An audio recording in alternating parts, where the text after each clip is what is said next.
Good morning everyone, good morning সকলকে। আশা করি সবাই খুব ভালো আছো, আমিও ভালো আছি। তা আমি আজকে একটা রেসিপি রান্না করছি, নিরামিষ বাঁধাকপি, সেটাই আপনাদের সাথে শেয়ার করছি। প্রথমে বাঁধাকপিগুলো আমি কেটে নিয়েছি, সেটা দেখাইনি। দেখুন এরকমভাবে কুচি কুচি করে কেটে গরম জলের মধ্যে আমি বাঁধাকপিগুলোকে একটু ভাপিয়ে নেব, কারণ আমি একটু ভাপিয়ে নিয়েই বাঁধাকপিটা রান্না করি। সবগুলো বাঁধাকপি একসাথে দিয়ে দেবো। একটা গোটা বাঁধাকপি আমি দিয়েছিলাম, এবার দিয়ে তার মধ্যে একটু নুন হলুদ দেবো। আগে নুন দিলাম, তারপর একটু হলুদ অ্যাড করব, দিয়ে সেটাকে একটু ভাপাতে আমরা বসিয়ে দেবো গ্যাসে। দেখুন এই যে হলুদ অ্যাড করলাম, এবার দিয়ে সেটাকে বসিয়ে দিলাম। এবার সেটা খুন্তির সাহায্যে একটু মিশিয়ে নিলাম, মিশিয়ে নিয়ে সেটাকে একটা ঢাকনা দিয়ে দেবো ওপরে, কারণ একটা চাপা দিয়ে দিলে ভালো স্টিম হবে। দেখুন এবার ঢাকনা দিয়ে দিয়েছি, দেওয়ার পর কিছুক্ষণ বাদে আমাদের ভালো বাঁধাকপিটা দেখুন ফুটছে, সেদ্ধ হয়ে গেছে, দেখতেই পাচ্ছেন। বাঁধাকপি নিরামিষ সবাই রান্না করেন, তো আমি আমার মতো করে করেছি, সেটাই আপনাদের সাথে শেয়ার করলাম। আমার যদি আওয়াজটা একটু ভারী লাগছে, কারণ আমার ঠান্ডা লেগেছিলো তার জন্য। এবার কড়াইতে তেল দিয়ে এবার তাতে আমি জিরে ফোড়ন দেব। দেখুন জিরে ফোড়ন দিয়েছি, জিরে ফোড়ন দেওয়ার পর আমি একটু আদা কুচি বা আদাটাকে থেতো করে নিলেও হয়, সেটাই আমি করেছি। ফোড়ন দিয়ে এবার ভালো করে সেটাকে মেশাতে হবে। দেখুন শুকনো লঙ্কাটা আমি অ্যাড করিনি, বিকজ আমার ছেলে খায়, তো ঝাল লাগবে বলে আমি সেটা অ্যাড করিনি। আপনাদের ইচ্ছে আপনারা অ্যাড করতে পারেন। আমি তেজপাতা অ্যাড করেছি। এবার ডুমো ডুমো করে কাটা আলুগুলোকে আমি এই তেলের মধ্যে দিয়ে দেবো। দেখুন ছোটো ছোটো করে কেটে রেখেছি বাঁধাকপি দেওয়ার জন্য। এবার আমি কেটে নিলাম, দিয়ে দিলাম, দিয়ে সেটাকে সুন্দর করে ভাজতে হবে। দেখুন তেলের মধ্যে একটু ভালো করে এরকমভাবে লাল লাল করে ভেজে নিতে হবে, তো আলুগুলো একটু সেদ্ধ হয়ে যায়, কারণ বাঁধাকপিটা অলরেডি সেদ্ধ করা। এবার তাতে আমি মশলা অ্যাড করলাম, লঙ্কার গুঁড়ো, জিরে ধনে গুঁড়ো আর হলুদ গুঁড়ো অ্যাড করে, আর নুন সামান্য, কারণ বাঁধাকপি সেদ্ধ সময় কিন্তু আমি নুন দিয়েছি, এটা মাথায় রাখতে হবে আমাদের।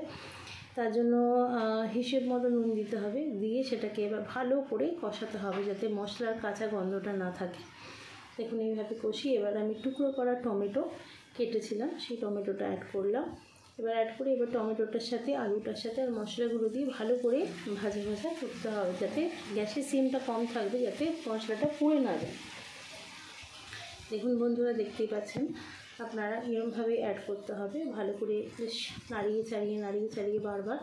টমেটোগুলো যাতে নরম হয়, গলে যায়, তার জন্য একটু খুন্তির সাহায্যে দেখে নিলাম আমি।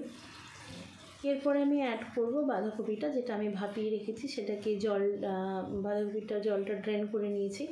দেখুন নিয়ে একটা ঝাঁঝরিতে রেখে দিয়েছিলাম। এবার বাঁধাকপিগুলো আমি অ্যাড করে দিলাম, দিয়ে এবার সেটা ভালো করে মেশাতে হবে বাঁধাকপিগুলো মশলার সাথে। দেখুন আমি মেশাচ্ছি। আপনারা একটু ভিডিওটা প্লিজ স্কিপ না করে দেখবেন। আমি জানি প্রত্যেকেই রান্নাটা পারেন, যেহেতু আমি আমার মতো করে করেছি, সেহেতু আপনাদের সাথে শেয়ার করছি। আমি বারবার একটাই কথা বলছি, আপনারা অনেক অমূল্য সময় দিন আমার ভিডিওটা দেখেন, এর জন্য আমি অনেক অনেক ধন্যবাদ আপনাদের কাছে।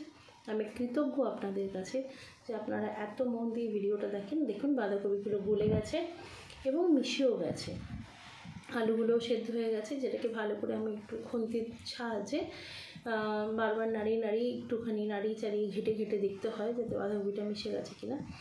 দেখুন বাঁধাকপিগুলো আমাদের মোটামুটি প্রায় রেডি, আমাদের আর কিছু খাবার নেই। এবার একটু নামানোর আগে আমি একটু মিষ্টি দেব। দেখুন বাঁধাকপিটা আমাদের অলমোস্ট ডান। তা ভিডিওটা যদি আপনাদের ভালো লেগে থাকে, লাইক কমেন্ট শেয়ার অবশ্যই করবেন। ছেড়ে যাওয়ার আগে একটা লাইক দিয়ে যাবেন, আপনাদের লাইক আমার কাছে অনেক অনেক মূল্যবান।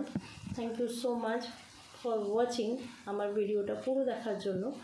এখন আমি বাঁধাকপিটা নেড়ে চেড়েই যাচ্ছি, যাতে বাঁধাকপিটা ভালো করে মেল্ট হয়ে যায়, মশলাগুলো যাতে ভেতরে ঢোকে। তার জন্য আমি আরও ভালো করে মিশিয়ে রান্না করছি। বা একটু ঢেকে দিলাম, যাতে ভাপে আরও ভালো করে হয়ে যায়। দেখুন বন্ধুরা, আপনারা প্লিজ ভিডিওটা দেখবেন, স্কিপ না করে দেখবেন। আশা করি আপনাদের ভিডিওটা ভালো লাগবে। আমি জানি এই রেসিপিটা খুব সাধারণ, এমন কিছু অসাধারণ ভিডিও না, তবুও আমি শেয়ার করলাম। প্লিজ একটু দেখবেন, দেখলে আমার ভালো লাগবে। একটা ভিডিওটা দেখে ছেড়ে যাওয়ার আগে লাইক কমেন্ট করে দেবেন। থ্যাংকস ফর ওয়াচিং, অসংখ্য ধন্যবাদ।